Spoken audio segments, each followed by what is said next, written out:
दोस्तों नमस्कार। इस खास खबर में हम सुनवाने जा रहे हैं डॉक्टर एन के गुप्ता को, यानी जिन्हें नवल किशोर गुप्ता कह के लोग जानते हैं पूरे बरेली में।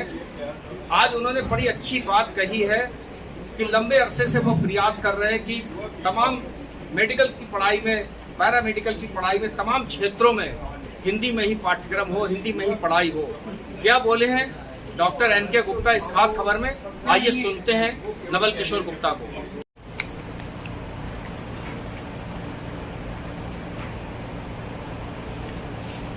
डॉक्टर अनिल शर्मा का मैंने उद्बोधन सुना और जैसे ही मैं हॉल में आया, उन्होंने मेरे से एक ही सवाल किया कि डॉक्टर साहब, जो प्रोफेशनल कोर्सेज होते हैं उनका हिंदी अनुवाद करके और हिंदी में पढ़ाया जाए। बात बहुत अच्छी लगी। मैं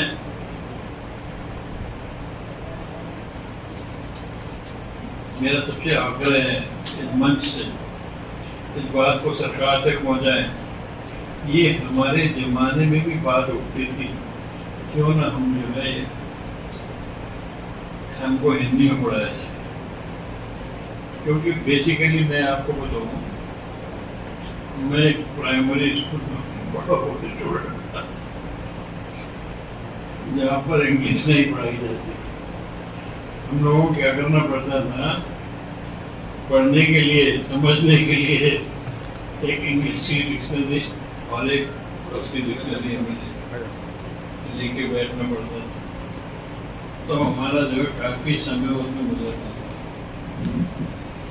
मैं आपको विश्वास दिलाना चाहूँगा, बहुत सारे मुल्क है जैसे रशिया है, जापान है, जर्मनी है, उनको जो है अपने ही देश की भाषा में ये प्रोफेशनल कोर्सेज पढ़ाए जाते हैं। क्यों नहीं भारत में हम 75 साल होने के बावजूद भी उसको हिंदी में कर पाए हैं। आप सब लोगों से मेरा आग्रह है, इस सरकार तक पहुंचाएं। डीएम के सामने तो डीएम ने, अंग्रेज डीएम ने फटकारते हुए ने कहा कि शुक्र करो कि तुम मतलब है सल्तनते मुगलिया में नहीं।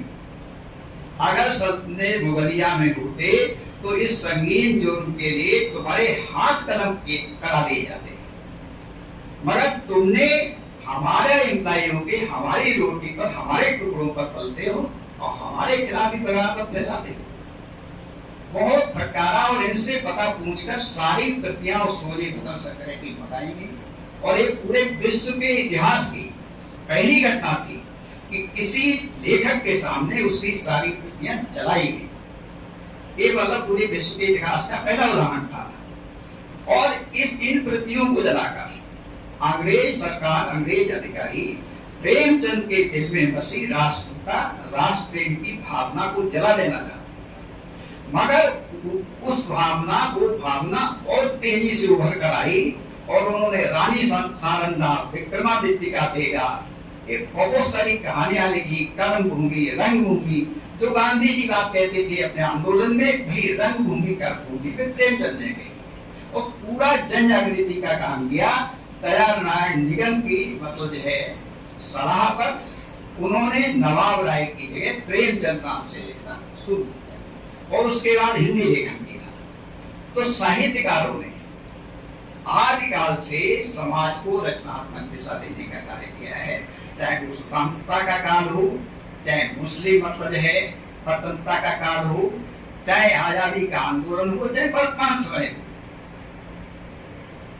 एक उदाहरण में वर्तमान का लेना चाहूंगा। सन जब आपातकाल लागू हुआ था, तो आपातकाल के खिलाफ एक बहुत बड़ा जन आंदोलन जयप्रकाश नारायण के नेतृत्व में शुरू हुआ था।